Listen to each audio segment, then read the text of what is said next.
Hello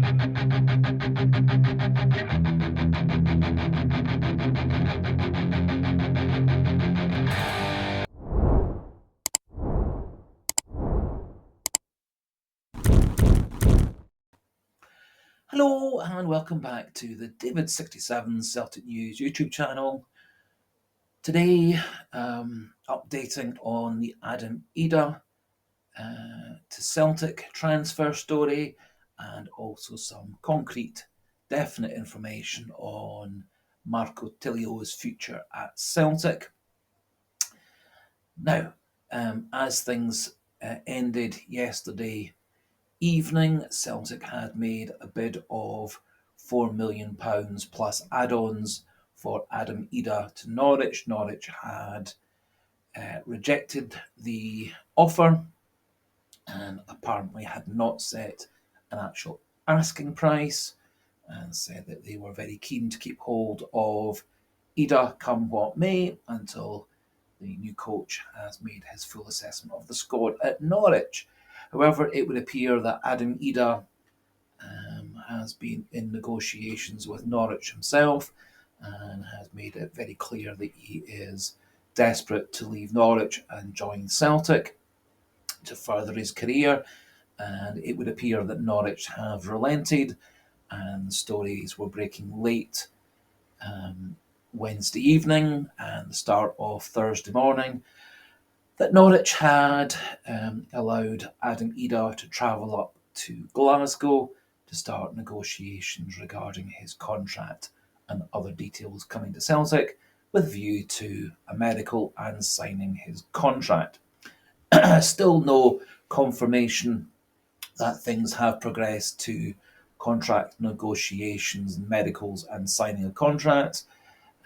What I also thought might be fun would be just to pop in a wee video of the 9 Celtic goals he scored for Celtic in his loan deal for the second part of the 23-24 season. So Adam Idah had 19 games for Celtic in that period, 9 goals, 2 assists, scored some vital goals along the way, and also obviously scored the winning goal in the cup final that secured us the double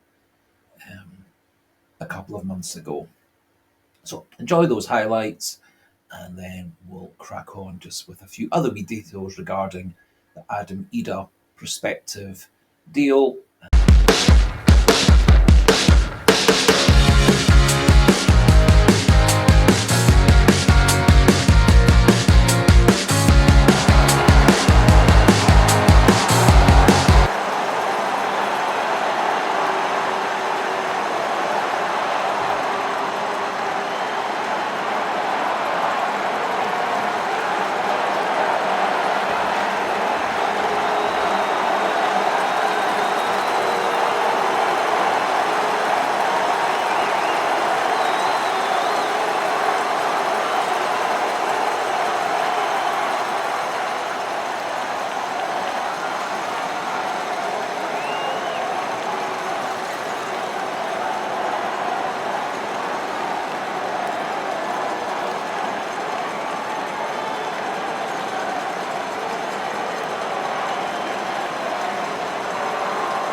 enjoyed all those good memories of Idah's 9 goals at Celtic.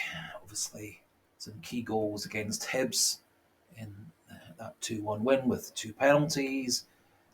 His 2 goals in the second half of the comeback against Motherwell. The goal that put us 3-2 up against Rangers.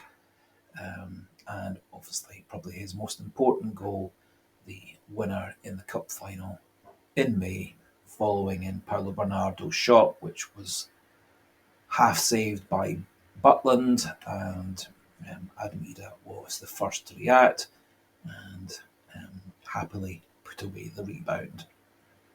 So, no full confirmation from Brendan Rodgers regarding the Adam Idah deal. However, Liam Scales in a press conference was full of praise for Idah, who apparently is one of his best friends from the Ireland squad. Very keen for Idah to come back to Celtic, and was also saying that having both Kyogo and Idah in the squad was of massive benefit to Celtic, in that they were both natural goal scorers but played in different ways. So just waiting for full confirmation that Adam Idah and his agent are up in Glasgow for contract negotiations.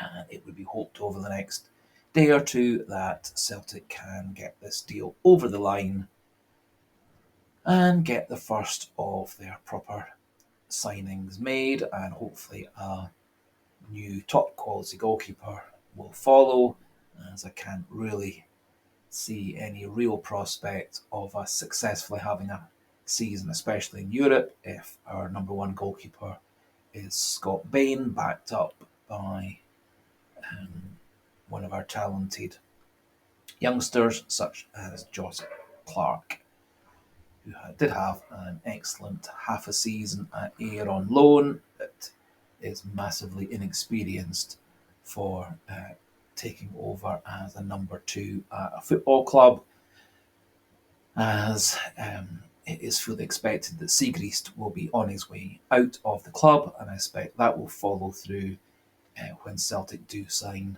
a new number 1 goalkeeper. One definite confirmed departure from Celtic is Marco Tilio. We signed him for £1.5 million last summer. Unfortunately, during an Australian international competition during the summer, he got injured and so missed the first 3 months of the season.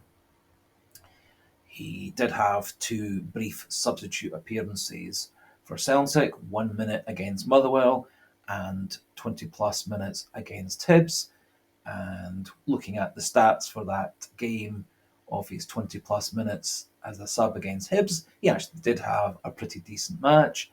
He was given 6.8 out of 10 for his match rating. He did have 1 shot on goal and did create 1 major chance for a teammate. The chance wasn't taken.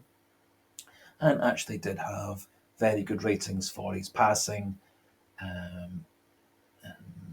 accuracy in that game as well. However, Brendan Rodgers did not seem to really have a place in his squad for Marco Tilio. Then he was off on Australian international duty at the start of 2024, then was sent on loan for the remainder of the season to Melbourne City in the A-League in Australia. He actually had a couple of very good games for Melbourne City, including a man of the match performance and an absolutely miraculous goal, for which there's a wee short on the channel of that goal.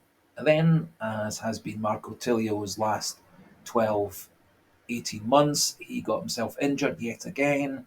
He was out for several weeks, back for 1 game, injured again, and has only just got back into proper match fitness. Now, he has been confirmed as going back on loan to Melbourne City for the duration of the 24-25 A-League season in Australia. The A-League season in Australia runs from October through to May, and so it would appear that Marco Tilio won't be playing for Celtic under any guise in the 24-25 season in Scotland or in Europe. However, in his interviews, Marco Tilio remains very positive, saying he hopes that this season-long loan in Australia gets him back to full match fitness, gets him back to playing on a regular basis, having had such a long spell out through injury, and then is talking about resurrecting his career in Europe after the end of the Australian 24-25 season. He was signed on a 5-year contract, and so at 21-22, he still does have many, many years of footballing career ahead of him. I personally was very, very impressed with all his highlight reels. He is a full international with 7 caps for Australia, part of their Olympic squad.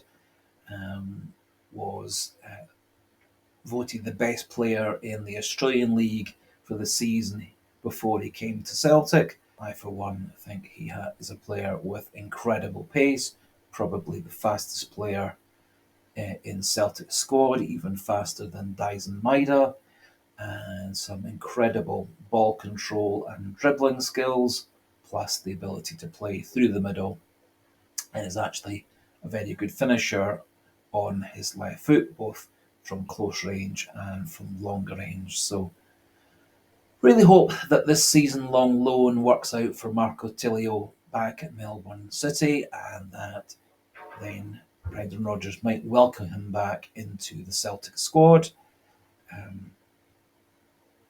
As I think in the long term, he could be a very good Celtic player. But obviously, this very major injury proneness is a factor he's going to have to overcome, and hopefully spell not playing football, working with physios and sports science might get him back to full fitness for the start of the Australian season, and then he'll have 6-7 months of playing, hopefully in Australia, to get him fully ready to come back to Celtic for the 25-26 season. So that finishes things off for today. No real other news stories in and around the Celtic squad. Celtic were back in their first proper full training session today. All the players are back apart from the 4 who had been representing Scotland at the Euros, plus the 2 who have been playing at the Copa America. And so all the players, including Matt O'Reilly, were there for a full training session in preparation for tomorrow's friendly against Ayr United. Quite interesting to see who plays and who doesn't play against Ayr, who gets starting spots, who comes on as sub, and also to see whether young players like Josh Clark, Mitchell Frame, Bozen Lawal, etc. get a go in the side, and also to see whether some of the fringe players such as Lagabielka, Home, Kwon, Iwata, etc. get a go as well to claim a first team squad place. So that finishes things off for today. Hoping tomorrow we'll have full confirmation of the good news of Idah signing for Celtic. At this point, it is a very strong, very widely supported story that he is on his way to Celtic, but waiting for the full confirmation. So just to finish off, polite reminder to, if you haven't already, subscribe to the channel, to please subscribe to the channel if you like this style of video, this sort of wide-ranging content. Keep those numbers pushing up towards 700 for my birthday in a few days. That would be brilliant. As always, if you do like the video, click the like button. That does help with YouTube analytics. And as always, do feel free to pop your pleasant, polite, constructive, debating discussion points into the comment section. And we can have a nice chat, discussion, debate amongst like-minded Celtic fans. And so for today, hoping for confirmation of the good news regarding Adam Idah tomorrow. Goodbye and hail, hail.